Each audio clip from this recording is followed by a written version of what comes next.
Hello everyone, আসসালামু আলাইকুম। কেমন আছেন সবাই? আই হোপ সবাই অনেক বেশি ভালো আছেন। আলহামদুলিল্লাহ আমিও আমার পরিবার পরিজন নিয়ে ভালো আছি। তো এই তো প্রতিদিনের মতো আবার একটি নতুন ব্লগ নিয়ে এসেছি আপনাদের মাঝে। আশা করি আজকের ব্লগটা আপনাদের অনেক বেশি ভালো লাগবে। তো আজকের ব্লগটি আমি প্রতিদিনের মতো সকালবেলা থেকে শুরু করেছি। এখানে আজকে সকালে নাস্তায় পরোটা বানাবো। তো অফ ক্যামেরাতেই পরোটা ডো তৈরি করে পরোটা বেলে নিয়েছিলাম আর এখন এক এক করে আর কি ছেঁকে নিচ্ছি। যদিও দেখা যায় যে আমার কাছে এই পরোটাটা একটু মুচমুচে টাইপের হলে খেতে অনেক বেশি ভালো লাগে। আর এইরকম পরোটা কিন্তু আমার কাছে দুধ চা দিয়ে খেতেই অনেক বেশি ভালো লাগে। যার কারণে দেখা যায় যে প্রতিনিয়ত যেদিনই বাসায় পরোটা তৈরি করা হয় ওই দিন দুধ চা করি। আর আমার ছেলে ডিম মানে ডিম দিয়ে খেতে পছন্দ করে, তো তার জন্য আর কি আমি একটা ডিম ভেজে নিচ্ছি। বেশিরভাগ সময় দেখা যায় যে পেঁয়াজ দিয়ে ডিমটা খুবই কম ভাজা হয়, কারণ ও পেঁয়াজ দিয়ে খেতে পছন্দ করে না, ডিম পোসের মতো করে দিই আর কি। তো যাই হোক, ভিডিওর এই পর্যায়ে এসে যে সকল প্রিয় মিষ্টি আপুরা আমার ভিডিওটি দেখছেন, প্লিজ ভিডিওটিতে একটি লাইক দিয়ে দেখার অনুরোধ রইল। সবার কাছে হার্ডলি রিকোয়েস্ট রইল, সবাই অবশ্যই লাইক দিয়ে তারপরে ভিডিওটা কন্টিনিউ করবেন। আর যারা অলরেডি এই কাজটি করে দিয়েছেন তাদেরকে জানাই অসংখ্য ধন্যবাদ। আর যারা আজকে আমার চ্যানেলে নতুন জয়েন হয়েছেন, আমার ভিডিওর কোনো অংশ, কথা বা কাজ কোনো কিছু যদি আপনাদের মনে এতটুকু দাগ কেটে থাকে তাহলে অবশ্যই চ্যানেলটি সাবস্ক্রাইব করে পাশেই থেকে যাবেন। পাশে থাকা বেল বাটনের অল অপশনটি প্রেস করে দেবেন, যাতে করে আমি কোনো নতুন ভিডিও ছাড়ার সাথে সাথে আপনাদের কাছে নোটিফিকেশন চলে যায়। তো এদিক দিয়ে কিন্তু পরোটা ছেঁকে নিয়েছি, ডিম ভাজি করে নিয়েছি, আর এখানে আর কি 2 কাপ চা করে নিয়েছি। আর এটা দুধ চা করব গুঁড়া দুধ দিয়ে। তো যাই হোক, যদিও ভালো আছি তারপরও বলতে হয় ভালো নেই। আজ 2 দিন যাবৎ একটু শারীরিকভাবে অনেকটাই অসুস্থ আছি।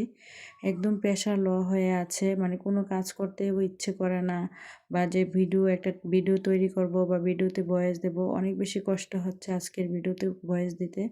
তারপরেও কিছু করার নাই, কারণ ভিডিওটা কিন্তু আজ অনেক দিন আগেরই করা ছিল। প্রায় আজকে 2-3 দিন আগে আর কি ভিডিও করে রেখেছিলাম। দেখতে দেখতে কিন্তু ঈদও চলে এসেছে। তো সব আপুরাই দেখলাম যে ঈদের মধ্যে বিভিন্ন রকমের প্রিপারেশন নিয়েছেন, ফ্রিজ পরিষ্কার করা থেকে ধরে কিচেন ডিপ ক্লিনিং, কেউ বা পুরো বাসা বাড়ি। তো আমার যদিও আসলে এই কাজগুলো করা হয়নি, একটু একটু করার চেষ্টা করছি। তো অনেকটা যেহেতু অসুস্থ, তো একটু একটু করেই কিন্তু করতে হবে, হয়তো একটু সময় লাগবে। তো যাই হোক, সবাই একটু আমার জন্য দোয়া করবেন। অনেক বেশি খারাপ লাগছিল, তারপরেও কিন্তু ভিডিওতে যেহেতু ইউটিউবে কাজ করি তারপরেও কিন্তু ভিডিও প্রতিনিয়ত তৈরিই করতে হবে, যার কারণে আর কি এত কষ্টের পরেও কিন্তু ভিডিওটা দিচ্ছি। তো যাই হোক, দেখতে দেখতে যেহেতু ঈদ চলে এসেছে, আজকে ঈদের আয়োজন নিয়ে বা দেখা যায় যে দেখতে দেখতে যেহেতু ঈদ চলে এসেছে, আমি যেহেতু কোনো ঈদের কোনো কিছুই আপনাদের সাথে শেয়ার করিনি। তো যাই হোক, আজকের ভিডিও টাইটেল আর থাম্বনেল দেখে হয়তো বুঝতে পেরেছেন। বাসাবাড়ি পরিষ্কার পরিপাটি রাখার 12টি টিপস আজকে আপনাদের মাঝে শেয়ার করব। আশা করি আজকের ভিডিওটা আপনাদের অনেক বেশি উপকারে আসবে। যদিও সবসময় দেখা যায় যে টাকা নিয়ে ভিডিও বানাই, আর ইদানিং কেন জানি টাকার ভিডিও বলেন বা কোনো ভিডিওই কেন জানি ভিউজ হচ্ছে না। এত কষ্ট করে একটা ভিডিও বানানোর পরও যদিও ভিডিওতে ভিউজ আসে না, তখন কিন্তু আর ইচ্ছে করে না যেন ইউটিউবে কাজ করি। ইউটিউব থেকে মন চায় একেবারে আর কি বিদায় নিয়ে চলে যাই। কিন্তু ইউটিউবটা হচ্ছে অনেক শখের জায়গা, অনেক শখ করে এই প্ল্যাটফর্মে এসেছিলাম। তবে জানি না এই প্ল্যাটফর্ম থেকে কোনো দিন সফলতা পাবো কি পাবো না, তবে এখান থেকে অনেক অনেক মিষ্টি মিষ্টি আপুদের অনেক অনেক ভালোবাসা পেয়েছি, যা আমি কোনো দিনে বলতে পারবো না। তো আসলে অনেক বেশি খারাপ লাগে, এত কষ্ট করে ভিডিও বানানোর পরও কেন জানি ভিডিওতে ভিউজ হয় না। মাঝে মধ্যে দেখি যে চ্যানেলে ভালোই ভিউজ হয়, আবার দেখি যে মাঝখান দিয়ে অনেক দিন ভিডিওতে কোনো ভিউজ হচ্ছে না। ইউটিউব মামা কেন জানি আমার সাথে এরকমটা করছে, আমি নিজেও বুঝতে পারছি না। কিন্তু সত্যি কথা কি বলবো, আর ভিডিও বানাতে ইচ্ছেই করে না। তো যাই হোক, দেখা যায় যে এখানে আর কি সকালে নাস্তাটা রেডি করে নিয়েছি। এখন আজকের দেখতেই হয়তো পেয়েছেন, আমার বাবার বাড়ি থেকে অনেকগুলো আম দিয়েছিল, গাছের আম। তো ওইগুলা কিন্তু দেশি আম। তো এই আমগুলো পেকে গিয়েছে, কেটে নিলাম। আর এখানে ডিম পোচ করে নিয়েছি। আমার ছেলে কিন্তু অলরেডি প্রাইভেটে চলে গিয়েছিল নাস্তা খেয়ে, তো আমিও নাস্তাটা খেয়ে নিয়েছি। তো যাই হোক, তো চলে এসেছি ভিডিওর মূল টপিকে। আসলে বাসাবাড়ি পরিষ্কার পরিপাটি করে রাখার প্রধান যে নিয়মটা আমি বলবো, বা প্রথম যেই টিপসটা সেটা বলবো। আসলে বাসাবাড়ি এমন একটা জিনিস, পরিষ্কার পরিচ্ছন্নতা হচ্ছে ইমানের অঙ্গ। আর পরিষ্কার পরিপাটি থাকলে বা একটা বাসা যখনই দেখবেন গোছানো পরিষ্কার পরিপাটি থাকে, তখনও কিন্তু মন তারপরে দেখা যায় যে সব কিছুই কিন্তু অনেক বেশি প্রশান্তি ফিল হয়। আমাদের যতই সারাটা দিন যতই খাটাখাটুনি খাটি না কেন, দিন শেষে কিন্তু এই বাসার মধ্যে এসেই কিন্তু আমাদের শরীরে যে একটা ক্লান্তি ভাব হয়, সব কিছুই কিন্তু আমরা মিটাই এই বাসার মধ্যে বা বাসায় থেকে। তো আমাদের বাসাটা যদি সবসময় পরিষ্কার পরিপাটি থাকে, তাহলে কিন্তু শারীরিকভাবেও আমরা অনেক বেশি শান্তি ফিল করি। অন্যদিক দিয়ে মানসিকভাবেও কিন্তু অনেকটা প্রশান্তি ফিল করি।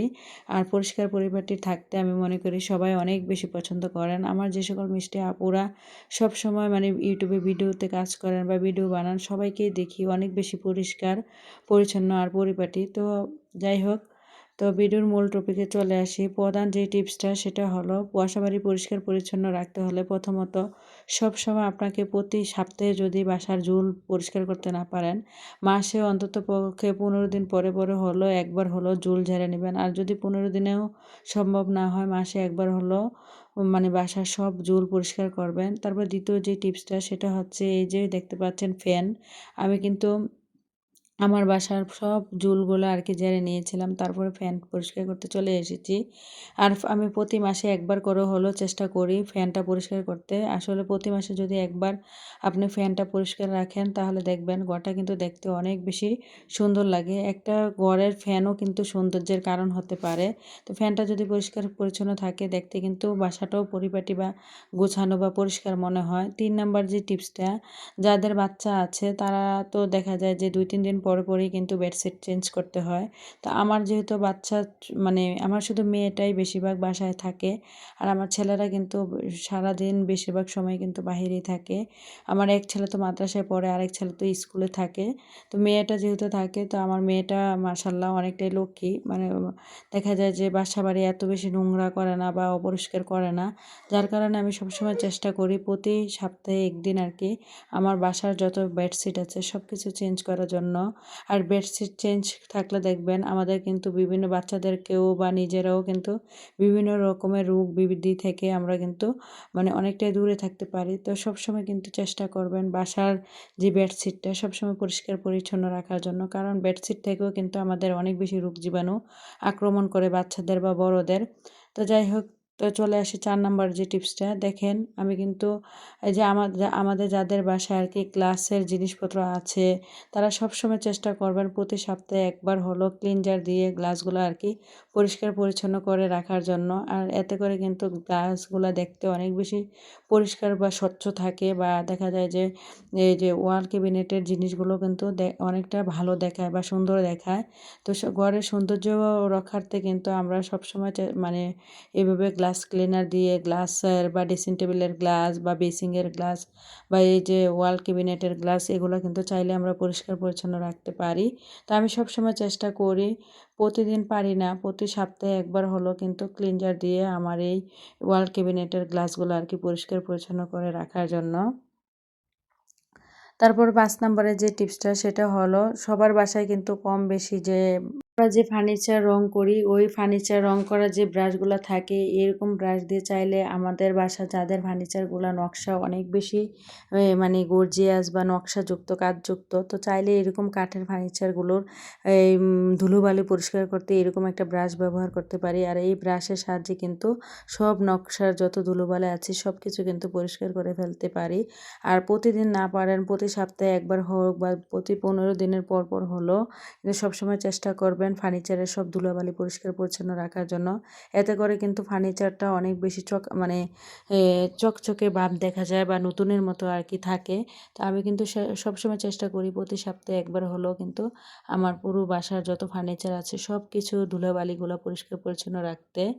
তারপরে ৬ নাম্বার যে টিপসটা সেটা হলো, আমরা যারা মধ্যবিত্ত আছি আসলে আমাদের সংসারের কাজগুলো আমরা নিজেরাই করতে অনেক বেশি পছন্দ করি। হেল্পিং হ্যান্ড খালা দিয়ে আসলে কাজ করালে দেখা যায় যে সবসময় কিন্তু নিজের মনের মতো হয় না। তাই আমি সবসময় চেষ্টা করি আমার সংসারের মানে সব কাজগুলো আমি নিজে একা হাতে করার জন্য। তো ৬ নাম্বারের যে টিপসটা, প্রতিদিন না পারি ১-২ দিন পর পর হলেও কিন্তু পুরো বাসাটাকে মুছে পরিষ্কার পরিচ্ছন্ন করে রাখার, ফ্লোর আর কি মুছে পরিষ্কার পরিচ্ছন্ন করে রাখার চেষ্টা করবেন। যদিও আজকে মুভ দিয়ে আর কি ঘরটা মুছছি না। আমার কাছে কেন জানি মুভ দিয়ে ঘর মুছতে গেলে অনেক বেশি বিরক্ত ফিল মনে হয়। আর মানে মুভের মধ্যে ময়লার চেয়েও বেশি কিন্তু দেখি যে চুল আটকে যায়। যার কারণে একটা ন্যাকড়ার সাহায্যে আর কি আমি এখানে ঘরটা মুছে নিলাম। তারপর ৭ নম্বরের যে টিপসটা, আমি মনে করি কি সবচেয়ে একটা ঘরকে তখনই সুন্দর, পরিষ্কার পরিচ্ছন্ন বা গুছানো দেখায় ওই ঘরের এলোমেলো কাপড়গুলো যখনই গুছানো এবং মানে পরিষ্কার থাকবে। তো আমি সবসময় চেষ্টা করি ঘুম থেকে উঠে প্রথমে বিছানাটা গুছিয়ে আমার বাসার যত এলোমেলো কাপড় আছে সেগুলোকে আর কি প্রথমে গুছিয়ে নিতে। আসলে এলোমেলো কাপড় গুছিয়ে রাখলে কিন্তু ঘরটাকে দেখবেন একদমই গুছানো মনে হয়। একটা ঘরের বিছানা আর এলোমেলো কাপড় যদি গুছানো থাকে তাহলে কিন্তু আপনার দেখবেন একটা বাসার গুছানো বা পরিপাটি দেখাতে 50% কাজ কিন্তু করে এই দুইটা জিনিস। তো যাই হোক, আমি কিন্তু এখানে মানে এলোমেলো কাপড়গুলো আর কি গুছিয়ে নিলাম। ৮ নাম্বার যে টিপসটা, একটা ঘরের মেইন মানে সবচেয়ে বেশি ঘুম থেকে উঠে আমাদের কিন্তু সবচেয়ে আগে প্রথমে কাজে লাগে কিন্তু এই বেসিংটা। তো বেসিংটা যদি পরিষ্কার পরিচ্ছন্ন না থাকে তাহলে কিন্তু দেখবেন মানে বেসিংয়ের মধ্যে কিন্তু মুখ ধুইতে বা নিজেকে ফ্রেশ করতে অনেক বেশি আনইজি ফিল হয়। তা আমি মনে করি কি প্রতিদিন কিন্তু আমাদেরকে ৩ বেলাই কিন্তু বেসিং পরিষ্কার করা উচিত। আর যারা ৩ বেলা না পারেন, আমি মনে করি তারা প্রতিদিন একবার হলো সকালবেলা ঘুম থেকে উঠেই প্রথমে বেসিংটাকে পরিষ্কার পরিচ্ছন্ন করে নেবেন। এতে করে কিন্তু দেখবেন সারাটা দিন আপনার অনেক বেশি ভালো কাটবে। কারণ আমাদের কিন্তু দিনের বেশিরভাগ সময় কিন্তু বেসিংটা অনেক বেশি কাজে লাগে। যখনই দেখা যায় ঘুম থেকে উঠেই কিন্তু প্রথমে কিন্তু আমরা ব্রাশ করতে যাই, বেসিংয়ের মধ্যে হাত পা ধুতে যাই, বা দেখা যায় যে আম মুখ মুখ ধোয়ার কাজেও কিন্তু আমরা বেসিংটাই প্রথমে ব্যবহার করি। তার জন্য বেসিং এরিয়াটা যদি পরিষ্কার পরিচ্ছন্ন থাকে তাহলে দেখবেন মানে অনেক বেশি ভালো লাগে। নিজেকেও মানে অনেক বেশি পরিষ্কার বা পরিপাটি মনে হয়। তো আমি সবসময় চেষ্টা করি আর কি প্রতিদিন আমার বেসিনটাকে সকালবেলা ঘুম থেকে উঠেই একবার আর কি পরিষ্কার করতে। তো যদিও গ্লাসটা প্রতিদিন পারি না, সপ্তাহে একবার হলো গ্লাস, তারপর ব্রাশ রাখার যে গ্লাসটা আছে সব কিছুই কিন্তু আমি সবসময় চেষ্টা করি এভাবে পরিষ্কার পরিচ্ছন্ন করে একদম গুছিয়ে রাখতে। আমার যত প্রয়োজনীয় জিনিসগুলো আছে সবসময় এই বেসিংয়ের উপরে থাকে আর কি। তারপরে ৯ নম্বরের যে টিপসটা, খাওয়ার পরে কিন্তু দেখবেন যে তরকারির ঝোল বা পানি সব কিছুই কিন্তু টেবিলের মধ্যে পড়ে থাকে। তো খাওয়ার সাথে সাথে যদি আমরা এই যে টেবিলটা আর কি, যে ডাইনিং টেবিলটা যদি সাথে সাথে সঙ্গে সঙ্গে ক্লিনার দিয়ে পরিষ্কার করে নিই, এতে করে কিন্তু মশা মাছির উপদ্রব অনেকটাই কম হয়। আর ঘরটাকেও কিন্তু তখন গুছানো বা পরিপাটি মনে হয়। তো ১০ নাম্বারের যে টিপসটা সেটা হলো, দেখেন আমাদের বাসায় অনেকে আছে অলসতা করে কিন্তু মানে বাসার মধ্যে ময়লা কাপড় অনেক দিন জমিয়ে রাখেন। যাদের হেল্পিং হ্যান্ড খালা আছে তারা তো হেল্পিং হ্যান্ড খালা দিয়ে বা পরিষ্কার করে নেন, বা যাদের ওয়াশিং মেশিন আছে তারা। আমি মনে করি কি মানে অলসতা না করে প্রতিদিনের কাপড়গুলো যদি আমরা প্রতিদিন ধুয়ে পরিষ্কার করে ফেলি, এতে করে কিন্তু কাপড় চোপড় মানে বেশি জমা হওয়ার চান্স থাকে না। এবং কি দেখবেন একসাথে যদি আপনি বেশি কাপড় ধুয়ে পরিষ্কার করতে চান আপনার অনেক বেশি কষ্ট হয়ে যায়। তা আমরা যারা মধ্যবিত্ত দেখা যায় যে নিজেদের কাজগুলো নিজেরাই করতে পছন্দ করি, হেল্পিং হ্যান্ড খালা দিয়ে কাজ করাই না। তার জন্য আমি প্রতিদিনের কাপড় চোপড় প্রতিদিনে ধুয়ে পরিষ্কার করে রাখার চেষ্টা করি। তারপরে ১১ নাম্বার যে টিপসটা, প্রতি সপ্তাহে একবার হলো সবসময় চেষ্টা করবেন আপনার বাসার যত পাপোশ আছে ওই পাপোশগুলো ধুয়ে পরিষ্কার করার জন্য। কারণ এই পাপোশের মধ্যেই কিন্তু পা মুছে আমরা বিছানার মধ্যে উঠি। তো পাপোশের মধ্যেও কিন্তু অনেক বেশি ধুলাবালি থাকে। তো আমি কিন্তু অফ ক্যামেরাতেই আজকে পাপোশগুলো ধুয়ে পরিষ্কার করে দিয়েছিলাম আর কি আগের দিন। তো আজকে দেখলাম শুকিয়ে গেছে, যার কারণে আর কি এখন এটাকে গুছিয়ে রেখেছি।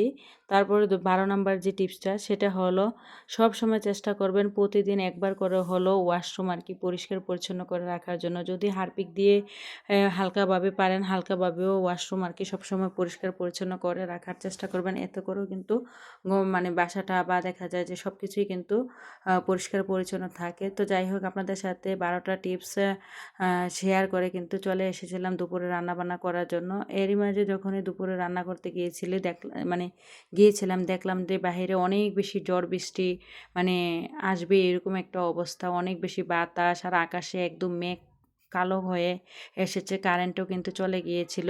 তো এটা কিন্তু আজকের ভিডিওই আর কি, এই যে বৃষ্টি আসার ভিডিওটা, তারপর রান্নার ভিডিওগুলা। তো যখনই দেখলাম এই অবস্থা, তখন মানে রান্না করতে এসেছিলাম, কারেন্টও চলে গেছে। দেখেন এখানে ইলেকট্রিক চুলায় আর কি প্রথমে রান্না করছিলাম, পরে দেখলাম কারেন্টটা চলে গেছে, পরে আবার এটা ট্রান্সফার করে আমি কিন্তু চুলার মধ্যে নিয়ে গিয়েছি। তখন কিন্তু আসলে বেশি কোনো কিছুই আজকে ভিডিও ক্যাপচার করতে পারিনি, কারণ যেহেতু কারেন্ট ছিল না, আর মোবাইলের লাইট দিয়েও কিন্তু দেখা যায় যে আমি পরে আর কি ভিডিওটা করেছিলাম। তো এখানে আজকে আর কি শসা দিয়ে মাছ দিয়ে রান্না করব, আর আরেকটা তরকারি রান্না করব, আলু বেগুন দিয়ে চেপা শুটকি রান্না আর কি। তো এইদিকে আর কি আজকে কারেন্ট ছাড়া মোবাইলে লাইট দিয়ে ভিডিওটা করছিলাম। তো যাই হোক, বেশি কোনো কিছু আর মানে আপনাদের সাথে শেয়ার করব না। আশা করি আমার এই 12টা টিপস আপনাদের অনেক বেশি উপকারে আসবে। তো যাই হোক, আমার পরবর্তী ভিডিও দেখার আমন্ত্রণ জানিয়ে আজকের মতো ভিডিওটা এখানে শেষ করলাম। সবাই ভালো থাকবেন। খোদা হাফেজ।